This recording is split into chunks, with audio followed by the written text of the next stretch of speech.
지도에 섬 사람들의 어 유학적 전통이 가장 잘 남아 있는 곳이기도 합니다.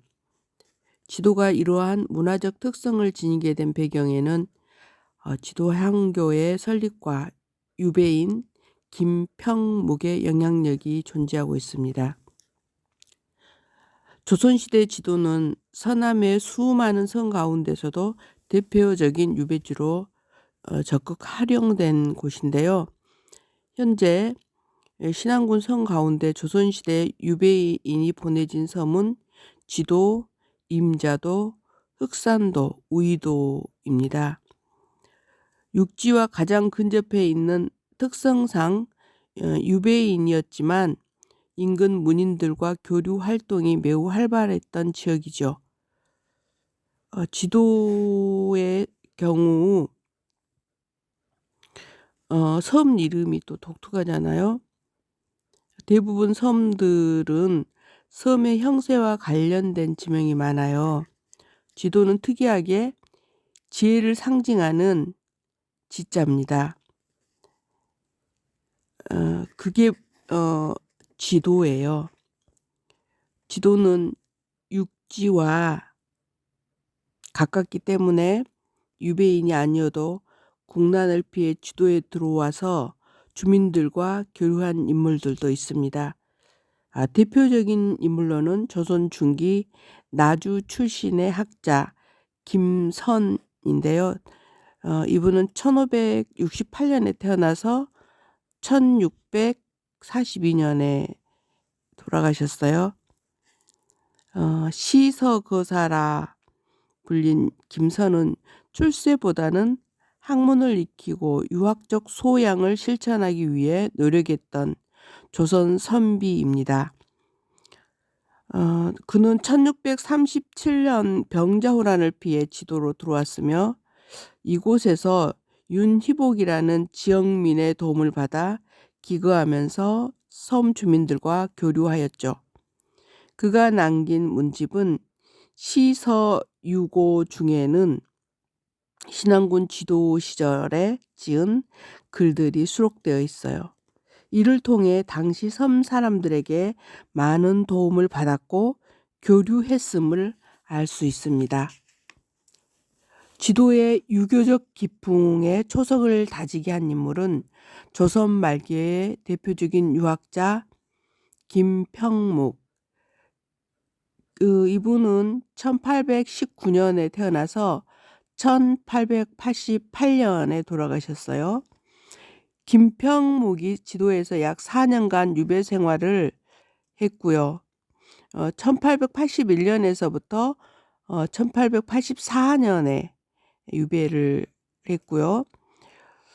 그동안에 여러 문도들이 생겨났고 이후에 지도에 향교가 생기면서 그 유교적 기풍은 지도 향교를 중심으로 오늘날까지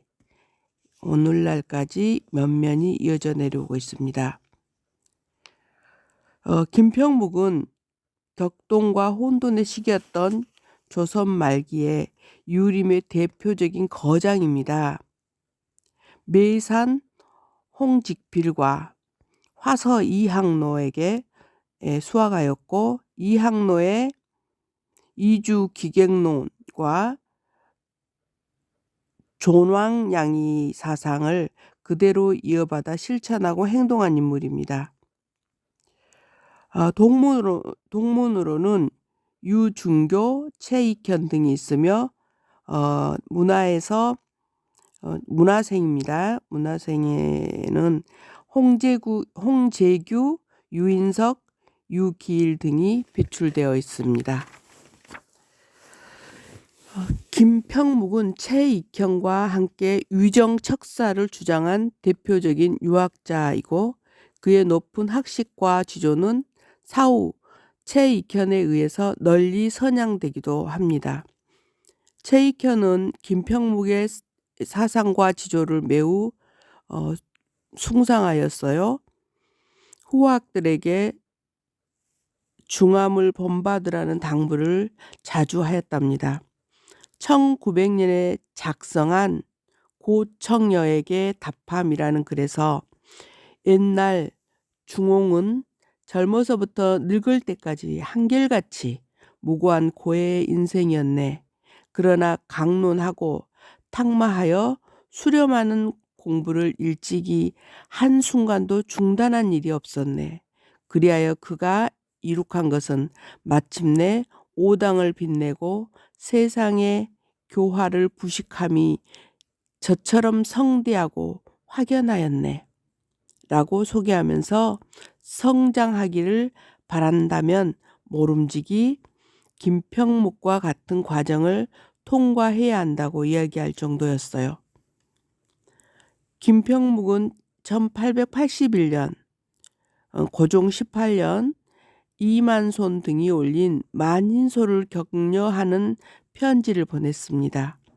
또 경기 유생을 위해 상소문을 짓고요. 또 강원 유생 홍지학 등이 올리는 상서의 말미에 자신의 견해를 덧붙이기도 하였습니다. 이러한 이유로 같은 해 8월에 척양 외촉 상소로 인해 홍지학은 능지처참형을 당하고 김평묵은 지도로 유배되었습니다. 1881년 10월에 지도에 도착합니다. 다음해 1882년 고종 19년에 대원군이 집권하자 김평묵에게 사면령이 내려지고 일시적으로 유배에서 풀려났죠. 그해 7월에 유배지에서 돌아왔으나 9월에 대원군이 청에 잡혀가자 사면되었던 사람들이 다시 본래의 귀양지로 돌려보내지면서 김평묵도 다시 지도로 유배되었습니다. 이러한 흐름으로 볼 때 김평묵은 1881년에서 1884년 사이에 약 4년 동안 지도에서 유배 생활을 하였던 것으로 보입니다. 1884년 고종 21년에 10월 청나라 사람 원세계가 국내에 들어와 갑신정변을 수습하자 조정에서 사면령을 내려 해배됩니다. 귀양하는 도중에 영암의 김한섭, 무안의 박재린, 장흥의 김흥선 등을 방문하고 강학을 하였다는 기록이 있습니다. 김평묵이 지도에 유배에 오자 인근 섬에서 많은 사람들이 찾아와 제자가 되기를 청하였답니다. 김평묵이 배를 타고 유배인의 신분으로 지도에 왔습니다. 주민들의 구전에 의하면 김평묵이 지도에 들어왔을 때 이미 마을의 유림들이 모여 그를 맞이할 준비를 하고 있었다고 합니다. 비록 국가적으로 죄인인 명목으로 외딴섬 지역으로 보내졌지만 그의 성품과 높은 학식은 이미 이곳에까지 명성이 나야 있었던 모양입니다. 지도에서 그가 머물렀던 곳은 현재 지도 백년마을 일대였습니다.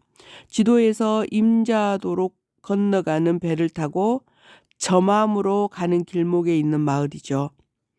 현재 두류단이 조성되어 있는 두류산 바로 앞쪽에 자리하고 있는데요. 이곳에서 김평묵은 서당을 열어 많은 제자들을 육성하고 그를 찾아오는 문인들과 교류하였습니다. 대학자답게 김평묵은 생전에 많은 저술을 남겼어요. 그가 남긴 저술은 1906년에 간행된 중암선생 문집과 1912년에 간행된 중암선생 별집으로 묶어져 있습니다. 그 가운데서도 지도 유배 시절과 관련된 글들이 있어서 주목되는데요. 해상필어는 지도에서 지은 것으로 문인 박희원이 기술한 것입니다.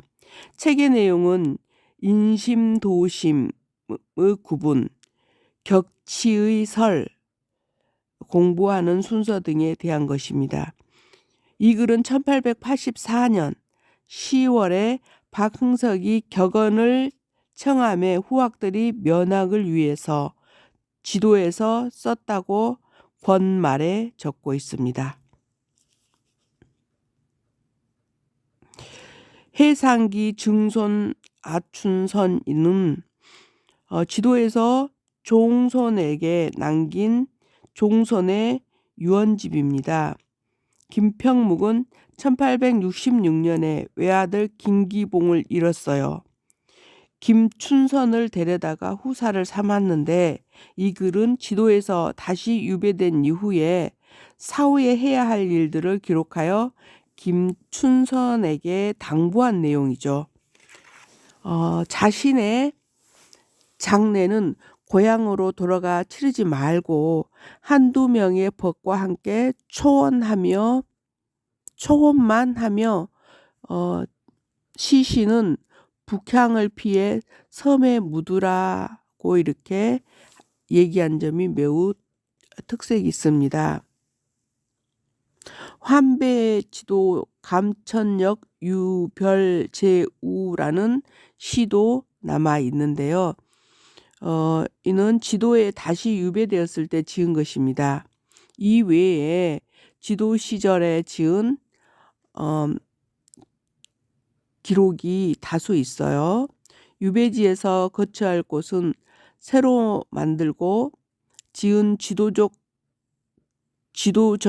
사신강기가 있고,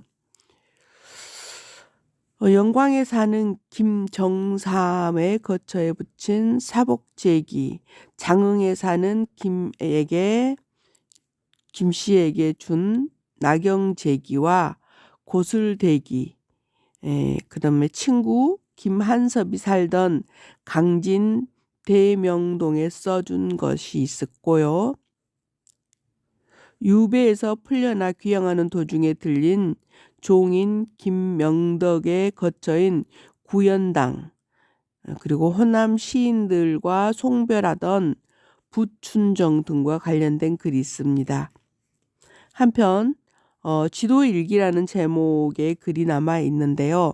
이는 김평묵의 어록을 1881년에 문인 박장길, 이재성이 기록한 글이 있습니다. 일기류 기록이 아니라 유배 당시 김평묵의 감회를 적은 짧은 글입니다. 강수개첩서는 유기일이 지은 것으로 유배지 지도 근처에 장흥 용강제에서 김평묵에게 강습받았던 문인들이 만든 강수개첩의 서문입니다. 어이구, 이와 이렇게 많은 것들을 남겼네요.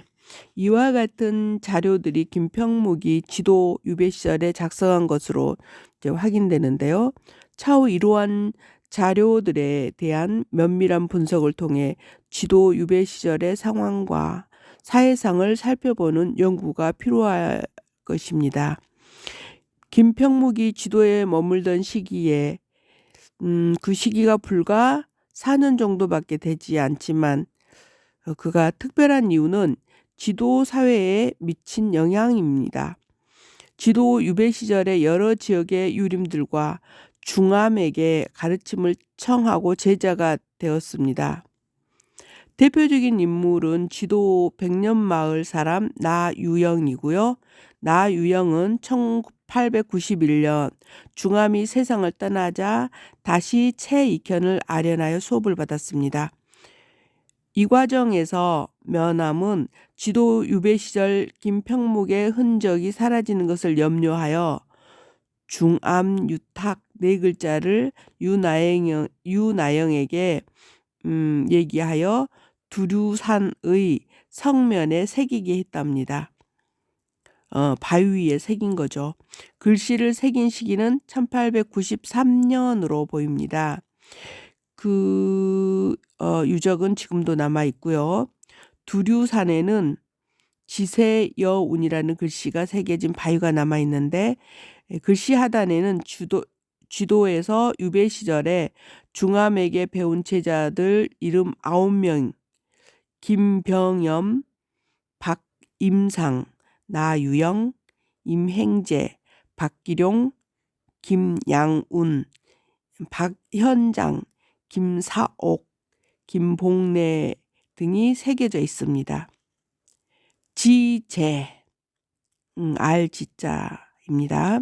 지제는 이곳이 김평묵이 지도에서 후학을 육성하던 서당과 같은 곳이라는 의미이고, 여우는 그가 남겨진 제자들이라는 의미로 풀이됩니다.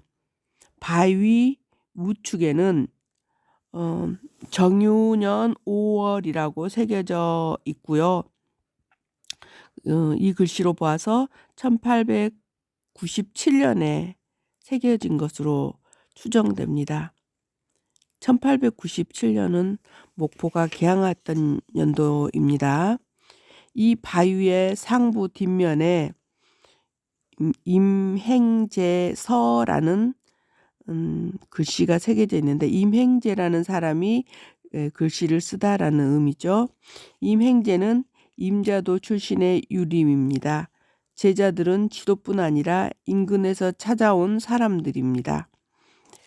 여러분이 만약에 두류산에 올라가게 되면 이러한 글씨를 보게 될 텐데, 이제 여러분이 배우고 알았으니 이 말이 그 말이고 이분들이 그분들이구나 라고 이제 생각할 수 있겠죠.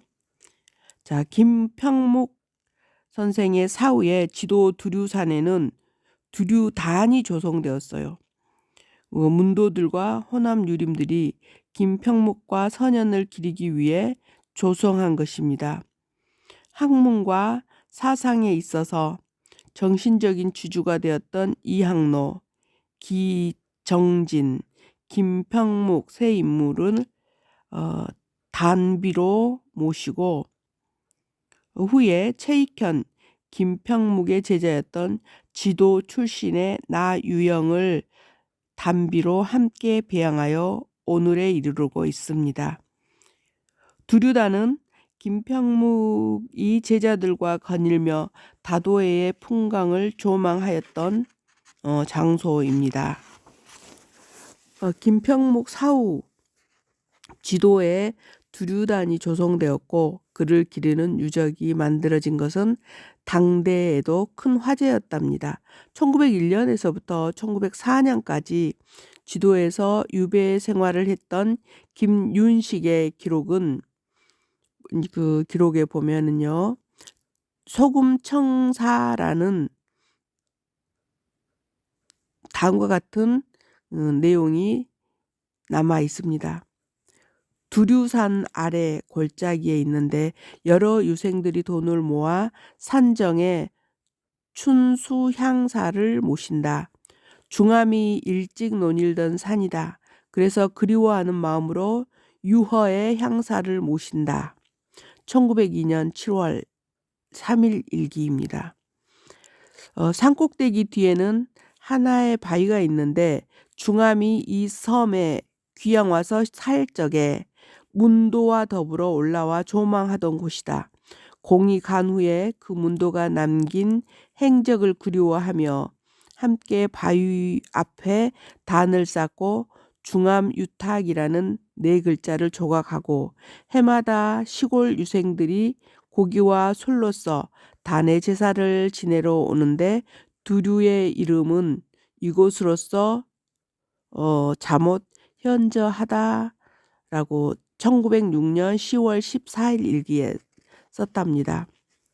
김평묵은 단순한 유배 인물이 아닌 신안 지역의 지적 전통에 많은 영향을 준 조선 말기 대표적인 유림입니다. 특히 지도군이 1896년에 신설되었고 지도 향교가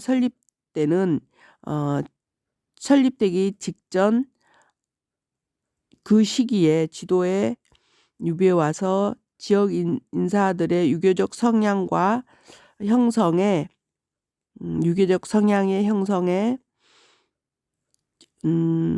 영향을 준 사람입니다. 지도 사람들이 김평묵을 얼마나 중요하게 여겼는가 하는 점은 현재 지도 향교에 보존되어 있는 두류단 실기라는 책을 통해 알 수 있는데요. 이 책은 두류단 조성과 제를 지내는 과정에 참여한 사람들의 명단과 여러 가지 사실들을 기록해 놓은 실기 성격이 강합니다. 현재 김평묵의 지도 유배 생활 당시 문도들과 그와 교류했던 호남 유림들이 두류산 재단을 만들고 비를 세워 제를 올리게 되는 일련의 과정에서 있었던 일들이 시기별로 다양하게 기록되어 있는데요. 두류단 청금만재원이라는 글도 남아있는데, 청금은 두류단에 제를 올리는 유생들의 모임의 회원을 의미합니다. 무려 185명에 관련된 유림들의 명단이 수록되어 있습니다. 185명의 명단은 지도를 비롯한 인근 도서 지역의 당대의 인사들의 면모를 종합적으로 살펴볼 수 있는 중요한 자료가 되기도 합니다. 흔히 섬 문화를 이야기할 때 유배인의 영향력이 있었을 것이라는 점을 쉽게 얘기하지만 그것을 현재 주민들의 삶 속에서 발견하기는 매우 어렵습니다. 그러나 김평묵의 경우는 조금 다릅니다. 당시 제자들과 그 후손들에 의해 그 사상적 전통을 오늘날까지 연결되고 있습니다. 실제 현재 주민들도 김평묵에 대한 내고장 역사 인물이라는 인식이 매우 강하고 추모하려는 의지가 높습니다. 매년 9월 보름에 두류단에 모여 지역 유생들이 김평묵을 기리기 위한 제례를 개최하고 있습니다. 그 외에도 지도군을 다스린, 그러니까 이렇게 여기는 얘기를 해요. 섬에서 섬을 다스리다. 지도라는 섬에서 섬을 묶어서 다스렸던 지도의 초대 군수가 오행묵이라는 분인데요. 섬은 오랫동안 육지에 부속된 변방의 개념으로 인식되어 왔고 행정구역에서도 현재 신안군의 도서들이 나주와 무안 그리고 영광 등의 일부가 분산되어 편입되어 있었고 그 변화는 심했죠. 섬만에 독립된 군을 설치해야 한다는 중요성은 조선 용조 때부터 다양한 논의가 이루어지고 있었습니다. 그러나 좀처럼 실행에 옮기지는 못했죠. 조선의 국군이 저물어가면서 1896년에 이르러서 그 칙령 13호로 전주부, 나주부, 남원부, 연해제도에 군을 설치하는 건 이 고종의 재가를 받아 반포됨으로써 실현됩니다. 이때 설치된 군은 지도군에 나주, 영광, 부안, 만경, 무안 등이 있고요. 완도군에는 영암, 강진, 해남, 장흥 4곳이 있고 돌산군에 흥양, 나간, 순천, 광양 등 4곳으로 이렇게 묶여 있어서 총 3곳의 군이 있었습니다. 육지와 도서를 모두 평등하게 하여 임금의 높은 뜻과 은덕을 받들어 백성에게 널리 전하기 위함이라고 이렇게 얘기합니다. 창설 목적은 초대 군수 오행묵이 규약을 지어 섬 주민에게 나눠준 내용을 통해 확인할 수 있습니다. 육지와 도서를 모두 평등하게 하여 임금의 높은 뜻과 은덕을 받아들여 백성에게 널리 전하기 위함이다라고 말하고 있습니다. 육지와의 차별성을 없애기 위해 지도군이 설립된 것이죠. 고려 말기 조정에서는 섬에 대한 왜구들의 침탈이 심해지자 섬을 아예 비워버리는 소극적인 정책을 폈어요. 그게 이제 공도정치 얘기죠. 그리고 조선 말기 고종임금은 오히려 섬으로 다스리는 정책을 시도했습니다. 면에서 이제 그런 섬에서 섬을 다스린다는 그런 면에서 시사한 바가 크죠. 나라를 빼앗긴 무능한 임금으로만 인식해오던 고종을 새롭게 생각할 수 있는 부분입니다. 섬으로 독립된 군을 설치한 것은 조정 입장에서는 여러 가지 목적, 섬 주민 보호하고 재원 관리하고 조세 수운로 관리하는 등의 이런 목적이 있었을 것입니다. 시대적 상황으로 볼 때 무엇보다 외세의 침입에 따라 도서 변방에 대한 관리, 강화 차원과 재정 확보가 가장 컸을 것으로 생각되는데요. 실제 초대 군수인 오행묵이 중앙에 올려보낸 여러 문서에는 일본인들이 자행한 서남의 도서 연안 지역에 대한 불법적인 측량과 침탈에 관한 보고가 다수를 이루고 있습니다. 초대 지도 군수로 부임한 인물은 조선 말기 문신이자 학자인 오행묵이에요. 이분은 1834년에 태어나서 1906년에 돌아가십니다. 정성군수, 자인현감, 함안군수, 고성부사, 지도군수, 여수군수 등을 두루 지낸 분입니다. 오행묵이라는 인물은 대중적으로 크게 알려져 있지는 않으나 당대에는 조정으로부터 두터운 신임을 얻고 있었던 것으로 보입니다. 고령의 나이에도 지속적으로 관직을 제수받았으며 지도군이 처음 신설되었을 때 초대 군수로 지명하는 과정에 경험과 인품 면에서 가장 적임자라는 평가를 받았답니다. 나이와 건강을 이유로 지도 군수직을 누차 사양하였으나 고종의 간곡한 부름에 결국 지도군의 초대 군수로 부임하게 됩니다. 이때 그의 나이 환갑이 훨씬 넘은 64세였습니다. 지금으로 치자면 한 84세라고 보면 될 것 같습니다.